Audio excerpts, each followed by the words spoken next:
madre me apartó de la mesa principal diciendo que era solo para la familia. Me sentaron junto al basurero. Todos rieron, hasta que el camarero me entregó la cuenta de $2.850. Entonces me levanté y les dije que tal vez deberían pagarla ellos. Me llamo Daniel, tengo 31 años, y si tuviera que resumir mi relación con mi familia en una sola frase, sería, útil, pero prescindible. Ese ha sido mi papel no oficial desde la adolescencia. El confiable, el que podías llamar si algo se rompía, si necesitabas un aventón al aeropuerto a las 5 de la mañana o un préstamo sin fecha de devolución. El personaje de fondo, como una vez bromeó mi hermana menor, Julieta, durante una cena de acción de gracias. Todos rieron, incluso mi madre. Yo solo sonreí, y como siempre, la reunión ni siquiera era por mí. Era por el cumpleaños 35 de mi hermano mayor, Ricardo. El hijo estrella. Estudió Derecho, como papá siempre quiso. Se casó el año pasado con una mujer que describe a nuestra familia como una clásica familia americana con un toque de disfuncionalidad. A ella le parece encantador. Ricardo es del tipo que publica cada logro en LinkedIn y firma los mensajes del grupo familiar con el mejor, Ricardo. Cuando mamá anunció que iba a organizar una cena elegante para celebrarlo, me esperaba la exclusión pasiva habitual. Pero lo que no anticipé fue el truco que se traían en el restaurante. Era uno de esos locales de azotea en pleno centro. Luces colgantes, bebidas costosas y camareros que parecían sacados de una serie de Netflix. Como siempre, llegué primero. Yo mismo llamé para confirmar la reserva e incluso pagué el depósito, porque sabía cómo suelen ir estas cosas. Cuando la anfitriona me preguntó si estaba con el grupo Villalta, asentí. Llega temprano, dijo con una ceja levantada. Su madre fue muy específica con la ubicación de cada asiento. Esa debería haber sido mi primera señal. Cuando llegaron los demás, mamá, papá, Ricardo, Julieta, el tío Ernesto y su nueva novia, más joven que mi hermana, se saludaron entre besos en el aire como si estuvieran en una alfombra roja. Me levanté para saludarlos. Mamá apenas me miró. Oh, Daniel, dijo con esa sonrisa tensa que guarda para los vecinos. Toma ese lugar. Señaló con su copa de vino una silla inestable junto al cubo de basura, a unos 3 metros de su reluciente mesa redonda. Esa mesa es para la familia. Parpadeé. ¿Perdón? ¿Todo bien?, preguntó fingiendo amabilidad. Esos asientos están cerca del bar. A ti te encanta el whisky, ¿no? Todos rieron, incluso el camarero. Me quedé congelado esperando que alguien dijera algo. Ricardo ni siquiera me miró. Estaba demasiado ocupado ajustándose las mangas. Julieta se encogió de hombros. No exageres, no es como si estuviéramos en un trono. Me senté. ¿Qué más podía hacer? En esa silla tambaleante observé los brindis por los logros de Ricardo y las bromas privadas a las que jamás fui invitado. La camarera se acercó a preguntarme si quería algo. Pedí agua. Ni siquiera podía oírlos a menos que se rieran lo bastante fuerte. Lo peor era que tenía el comprobante del depósito en el bolsillo de mi chaqueta. Había dejado $500 para asegurar la reserva porque mamá dijo que no quería usar su tarjeta por si cambiaban los planes. A medida que la noche avanzaba, las risas crecían. Empezaron a repartir los regalos. Un reloj de diseño, una pluma de edición limitada. Yo llevé una foto enmarcada de los 3 hermanos en la playa, uno de los pocos momentos donde parecíamos realmente felices. La edité, la imprimí, elegí el marco con cuidado. Nunca tuve la ocasión de entregarla. Permaneció bajo mi silla. Llegó el postre, una torta de 3 pisos con detalles en pan de oro y bengalas. Todos aplaudieron. Ricardo sonreía radiante. Entonces, el mismo camarero que antes se había reído se acercó a mi mesa con una carpeta elegante de cuero. Aquí tiene la cuenta, señor, dijo amablemente. Cuando guste. La abrí. $2,850. Observé el papel, luego a la mesa colmada de risas y copas, y por último a mamá. Alzó una ceja, ni sorprendida, como si lo esperara, como si fuera parte del plan. Fue en ese momento que algo dentro de mí cambió. No sentí vergüenza, no me sentí humillado, me sentí acabado. Me levanté con calma y caminé hacia su mesa. La música era baja, pero mi voz se escuchó claramente. Tal vez quieran probar lo que es la mesa de los invitados. Coloqué la cuenta frente a Ricardo. Parpadeó,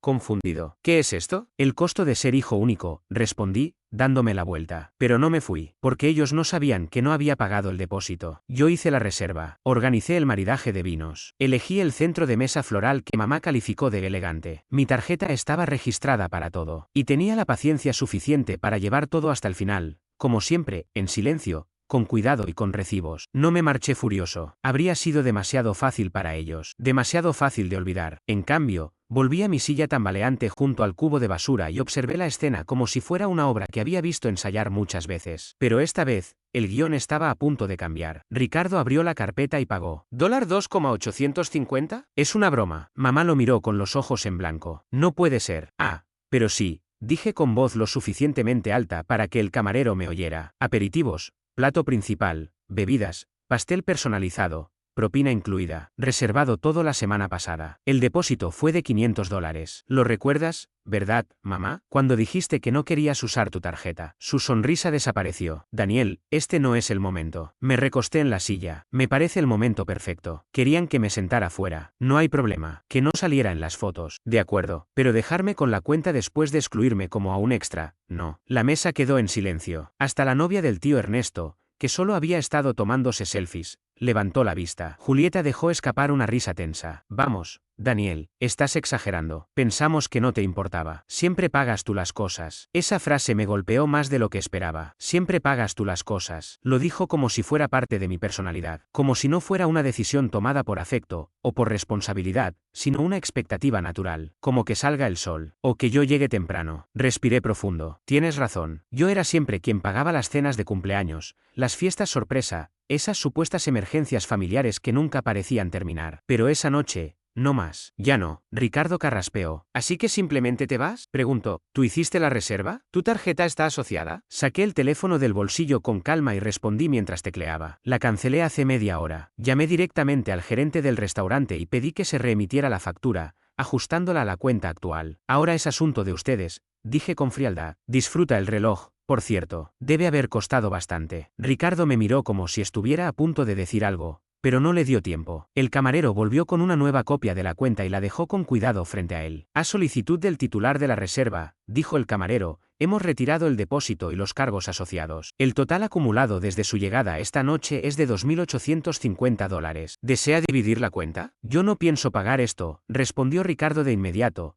empujando la carpeta hacia mi madre. Fue idea tuya, le espetó ella. Fuiste tú quien pidió las 2 botellas de vino. Y tú dijiste que era tu invitación. Soltó él, a la defensiva. Los vi desmoronarse, alzando la voz, señalándose con los dedos, lanzando excusas como si fueran bloques inestables de una torre a punto de colapsar. Nadie se percató cuando me levanté. Caminé de regreso a la mesa y saqué de debajo de la silla una pequeña bolsa de regalo que contenía una foto enmarcada. Me quedé mirándola unos segundos. No pesaba por el marco o el vidrio, sino por lo que simbolizaba, una prueba tangible de que, por un breve instante, habíamos sido una familia digna de ser recordada. Caminé hacia Ricardo y coloqué la bolsa frente a él con suavidad. «Feliz cumpleaños», le dije. Luego me di la vuelta y comencé a alejarme. «Daniel», me llamó mamá desde atrás, con la voz tensa. «Estás exagerando. Siempre te tomas todo demasiado a pecho». No respondí. Seguí caminando hacia el ascensor, dejando atrás esa última frase, que flotaba en el aire como niebla disipándose. El descenso fue silencioso, pero al salir del edificio y sentir el aire de la noche en la cara,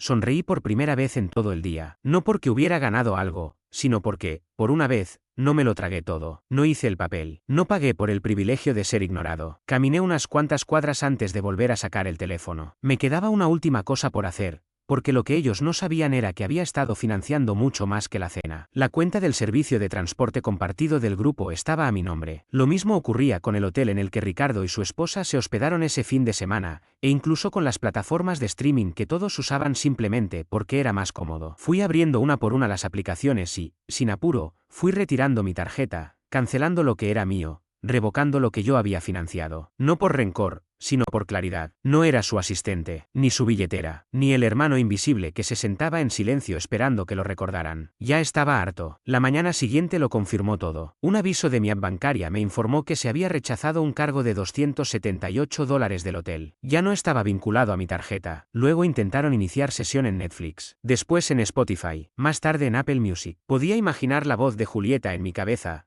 ¿Qué pasó con el plan familiar? Esa era la belleza del asunto. Todo había estado a mi nombre tanto tiempo, que nadie se preocupó por comprobarlo. Solo lo usaban, sin preguntar, sin agradecer. Al mediodía llegó el primer mensaje. Era de mamá. Oye, está pasando algo raro con el hotel. Dicen que tu tarjeta no funciona. ¿Cambiaste algo? Ni un saludo, ni una disculpa. Solo desconcierto porque algo había dejado de estar disponible. No respondí. 30 minutos más tarde, un mensaje de Ricardo. La llave de la habitación dejó de funcionar. Dicen que la reserva fue cancelada por una tarjeta rechazada. ¿Puedes arreglarlo? ¿Arreglarlo? Me quedé mirando esas 2 palabras más tiempo del necesario. Durante años, ese había sido el subtexto de cada llamada, cada chat familiar, cada intento de hacerme sentir culpable. ¿Puedes arreglar esto? La batería del coche, el regalo olvidado, la cuenta sorpresa, El desastre emocional tras algún comentario pasivo-agresivo de mamá. Siempre era yo quien solucionaba. Pero no esta vez. Apagué el teléfono y salí a caminar. Había algo liberador en recorrer calles tranquilas mientras el caos se desataba en el vestíbulo de un hotel. Imaginaba a Ricardo discutiendo con una recepcionista agotada. A mamá perdiendo la compostura mientras llamaba a todos sus contactos. Julieta, seguramente, aún no se había enterado. Lo descubriría cuando llegara a casa y Alexa se negara a reproducir su lista de canciones. Esa noche, encendí el teléfono. 41 mensajes. 17 llamadas perdidas. El grupo familiar ardía como un árbol de Navidad. Julieta escribió: ¿por qué Hulu me pide que me suscriba otra vez? Alguien cambió la contraseña. Mamá puso: Daniel, ¿qué pasa? Ricardo envió: esto es ridículo. Tuve que pagar el hotel con mi tarjeta. Incluso la tía Laura me escribió: hola, cariño, tu mamá dice que pasó algo con las cuentas. Avísame si necesitas ayuda para arreglarlo. La misma mujer que una vez me dijo que parecía un suplente de escuela cuando usé un blazer en una boda. Aún así, guardé silencio. Ya estaba preparando la cena cuando sonó el teléfono. Esta vez era papá. Él no solía involucrarse en los conflictos familiares. Era de los que dejaban que los demás lo resolvieran, salvo cuando había dinero de por medio. Respondí. Daniel, dijo con voz entrecortada. No sé qué está pasando, pero necesitas arreglar esto. Otra vez, arregla esto. ¿Qué exactamente quieres que repare? Pregunté, sereno. ¿Cancelaste el hotel? Los traslados. Tu hermana dice que no puede ver nada en la televisión. Tu madre está desesperada tratando de hablar con atención al cliente. Guardé silencio. Ya dejaste tu punto claro, añadió. Ahora compórtate como un adulto y revierte lo que hiciste. Suspiré. ¿Quieres que actúe como adulto? Perfecto. Entonces trátame como tal. No como un banco. No como el plan B. Todos dejaron claro cómo me ven anoche. ¿Y sabes qué? Por fin les creo. Hubo un silencio al otro lado. Podía escucharlo intentando encontrar una respuesta. Estás siendo dramático, dijo al fin. Reí. No, papá, estuve callado durante 30 años. Esto es levantar la voz. Y colgué. Un minuto después, otro mensaje, esta vez de Julieta. Esto no es típico de ti, ¿estás bien? Fue el primer mensaje que sonó mínimamente humano. Por un segundo, dudé. Tal vez ella realmente no sabía. Quizás simplemente siguió la corriente de todos, creyendo que a mí no me importaba. Tal vez pensaban que a mí no me importaba quedar fuera, que me gustaba ser invisible solo porque nunca decía nada. Pero entonces recordé la voz de Ricardo en el restaurante, riéndose mientras decía: tampoco es que estemos sentados en un trono. Lo sabían, todos lo sabían. No respondí. En lugar de eso, abrí el correo electrónico. Aún me quedaban varias suscripciones por cancelar, cuentas por desvincular. Ni siquiera el Amazon Prime compartido ni el fondo de emergencia al que contribuí durante años, sin ver jamás un centavo de vuelta, estaban a mi nombre. Eso iba a ser lo siguiente. Porque, por primera vez en mi vida, no solo estaba alejándome, estaba dándome la vuelta. A la mañana siguiente, desperté en un silencio absoluto, sin llamadas, sin mensajes nuevos. Ese tipo de silencio que parece tranquilo, pero que uno ya sabe que no lo es. No era paz, era el momento en que todos se reagrupan. Podía imaginarme perfectamente a mi familia reunida en alguna parte, murmurando entre ellos, tratando de decidir cómo resolver lo ocurrido sin tener que admitir que todo esto lo provocaron ellos. Preparé café, me senté junto a la ventana y vi cómo la calle empezaba a tomar vida. En algún lugar, eran ellos los que se agitaban por dentro, no yo. A las 9:13 de la mañana, el silencio se rompió. Mi madre volvió a llamar. No contesté. Luego dejó un mensaje de voz. Dudé en escucharlo. Su tono siempre lograba que bajara la guardia. Pero la curiosidad me ganó. La escuché decir: Daniel, esto se está saliendo de control. No sé qué quieres probar con todo esto, pero estás haciendo daño a toda la familia. Ricardo tuvo que cancelar su día de spa porque su tarjeta fue rechazada. Julieta no pudo entregar su trabajo porque ya no tiene acceso al software. Tu padre tiene la presión por las nubes. Esto no eres tú. Sé razonable. Esto no eres tú. Repetí esa frase en voz baja, dejando escapar una risa amarga. Claro que dirían eso. Su estabilidad siempre dependió de verme como alguien predecible, flexible, eternamente disponible. Y ahora que ya no lo era, pensaban que estaba actuando fuera de mí. Pero lo más doloroso fue otra cosa. En ningún momento me preguntó por qué lo hacía. Al mediodía, recibí notificaciones de 2 plataformas. Alguien había intentado entrar varias veces sin éxito. Cambié todas las contraseñas, incluso la del marco digital que le regalé a mamá en Navidad, aquel que se actualizaba solo con fotos familiares. Reemplacé toda la presentación por una sola imagen, yo, sentado solo en la azotea, con una mesa modesta y de fondo el borde de una basura y la celebración de otros. A las 3 de la tarde, Julieta finalmente escribió. Su mensaje decía: vale, ya entendimos. Punto recibido. ¿Puedes parar ahora? Por favor, no pidió perdón, no preguntó cómo me sentía, solo quería que detuviera lo que ellos mismos habían provocado. Me limité a responder. Cuando tenía 10 años y lloré porque hicieron una fiesta para Ricardo y a mí me dieron un cupcake, me llamaron malagradecido. A los 17, me compré solo el traje para el baile de graduación. Mamá dijo, los hombres se encargan de sus cosas. A los 26, te presté dinero para que pagaras la entrada de tu piso, y lo llamaste un gesto bonito. Y cuando me senté solo junto a un cubo de basura en la cena de cumpleaños de nuestro hermano, te reíste. Así que no voy a parar. Los que deben parar son ustedes. Ella lo leyó, pero no respondió. A las 5 de la tarde, llegó un correo de la esposa de Ricardo. Asunto, hablar. Abrí el mensaje esperando quizá una disculpa, alguna intención de reconciliación. En su lugar, encontré 3 párrafos envueltos en falsa cortesía, llenos de culpa disimulada. Daniel, sé que las familias pueden ser un caos. Y también sé que no es fácil ser quien siempre carga con todo. Siempre te he visto como el que mantiene a todos unidos, pero tú no haces ruido, simplemente estás ahí. Entiendo que estés dolido, pero expresar todo esto de manera pública, afectando a los demás, no resuelve nada, solo genera resentimiento. Espero que lo pienses antes de que esto vaya demasiado lejos. Sí. Me quedé mirando esa última línea. Antes de que esto vaya demasiado lejos. ¿Demasiado lejos? Permíteme decirte algo sobre ser el pegamento de una familia. Cuando se seca demasiado tiempo, también se rompe. Y el mío ya estaba hecho pedazos desde hace años. Tampoco le respondí. En cambio, accedí a la cuenta del Fondo Familiar de Emergencias. Llevaba aportando a ese fondo desde que tenía 25 años, con la promesa de que era para todos, en caso de que algo grave ocurriera. ¿Sabes quién nunca puso ni un centavo? Ricardo. Julieta hizo un depósito hace 4 años y no volvió a tocarlo. Mamá lo usó en 2 ocasiones, no para emergencias médicas, sino para procedimientos estéticos. Papá lo trató como un respaldo para la hipoteca. Había $18.600. La mitad era mía. La retiré, legalmente, y cerré la cuenta. Esa noche, papá apareció sin avisar. Estaba cocinando cuando vi su coche estacionado afuera. Un sedán plateado. Siempre lo mantenía impecable, pero esta vez tenía polvo acumulado y un raspón en el parachoques delantero. Tocó con fuerza una vez. Le abrí. Su rostro estaba demacrado, con esa expresión de cansancio que solo recordaba de la recesión, cuando su negocio estuvo al borde del colapso. Pero esta vez no era por dinero. Era orgullo herido. Solo quiero hablar, dijo. Me hice a un lado, pero no le ofrecí asiento. Tampoco lo pidió. Se quedó de pie, junto al mesón, observando el lugar como si lo viera por primera vez, como si apenas ahora comprendiera cómo vivía yo realmente. Nos equivocamos, admitió por fin. Guardé silencio. Quería que sintiera lo incómodo que era todo esto. Siempre fuiste el confiable, quizás demasiado. Nos apoyamos en eso más de lo debido. No voy a justificarlo. Esperó unos segundos. Pero estás exagerando, hijo, agregó. Y con esa frase, todo atisbo de respeto se desvaneció. ¿Sabes cuál es la diferencia, papá? Dije, al fin rompiendo el silencio. Cuando Ricardo comete un error, ustedes lo llaman etapa de crecimiento. Cuando Julieta pierde el control, dicen que es porque es apasionada. Pero cuando yo por fin digo que no,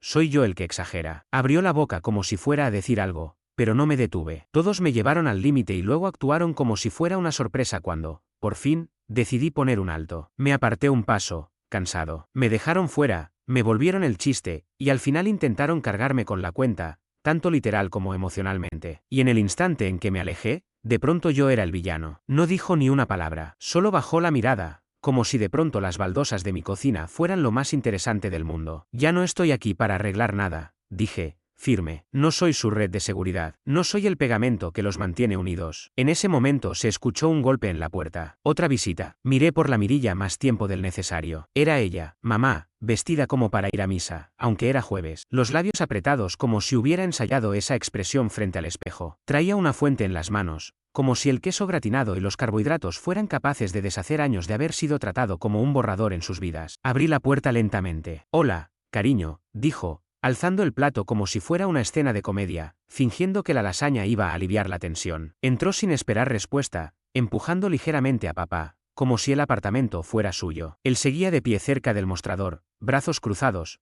preparándose para el golpe. Mamá dejó la fuente en la mesa del comedor y se giró, con las manos entrelazadas al frente, como si estuviera a punto de dar un discurso en una reunión comunitaria. Tenemos que hablar, dijo. No, respondí con calma. Ahora les toca escuchar. Ella parpadeó, sorprendida. ¿Estás molesto?, susurró, con ese tono condescendiente que usan los adultos cuando creen que estás haciendo un berrinche infantil. Lo entiendo, pero no podemos avanzar si sigues castigándonos a todos. Esto no es un castigo, contesté. Son límites, solo que no los reconocen porque nunca antes los puse. Daniel, intervino papá. ¿De verdad lo entienden? ¿De verdad? Lo que hicieron esa noche en el restaurante fue cruel. Pensaron que no me importaba, que prefería quedarme fuera del centro de atención. ¿Y por qué crees que pensamos eso? Pregunté. ¿Porque nunca me quejé cuando pagué su hipoteca? ¿Porque sonreí en las cenas de cumpleaños donde ni siquiera mencionaban mi nombre? ¿Porque no dije nada cuando usaron mis ahorros para salir de su enésima emergencia? Ninguno respondió. Seguían callados, sentados cerca del tacho de basura. Alcé la voz. Mientras brindaban por Ricardo,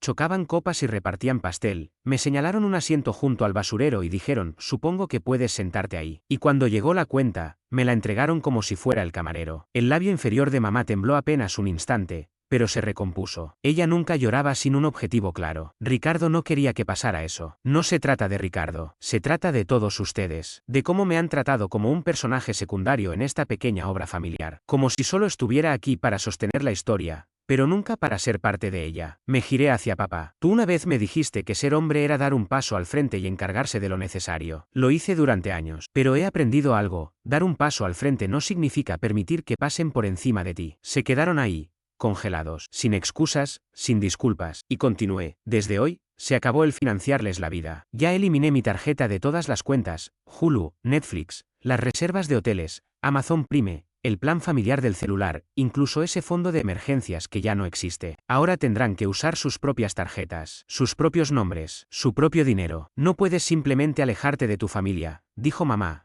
con una voz que por primera vez sonaba realmente preocupada. No me estoy alejando, dije. Estoy renunciando a un papel que ustedes me impusieron. Eso es muy distinto. Miró mi apartamento como si lo estuviera viendo por primera vez, como si de pronto notara que había una vida aquí que no dependía de su aprobación ni de sus juicios. Papá finalmente habló, esta vez en voz baja. ¿Qué quieres, Daniel? Solo dinos. Era tentador soltar una lista interminable, cada desprecio, cada insulto disfrazado, cada momento en que me ignoraron. Pero no quería venganza. Quería que me vieran. Quiero que me vean como alguien más que una billetera. Más que el asistente de esta familia. Quiero que dejen de fingir que me quieren igual, cuando todo lo que hacen demuestra lo contrario. Quiero que paren de actuar como si tuviera que estar agradecido por ser tratado como un invitado en mi propia familia. Mamá se sentó, despacio. No me había dado cuenta de que esto había llegado tan lejos. Es porque nunca te tomaste el tiempo de preguntar. Silencio, un silencio denso. Papá suspiró. Está bien, lo has dejado claro. Pagaremos nuestras cuentas. No más mensajes pidiendo viajes, favores o dinero. Pero seguimos siendo familia. Esa es su decisión, dije. Pero esta vez tendrán que ganarse un lugar en mi vida. No al revés. Asintieron, ni derrotados ni conformes. Solo conscientes. Por primera vez, dejaron la fuente de comida. No la tiré, pero tampoco la comí. Se quedó en la nevera una semana, como símbolo de todo lo que nunca se dijo,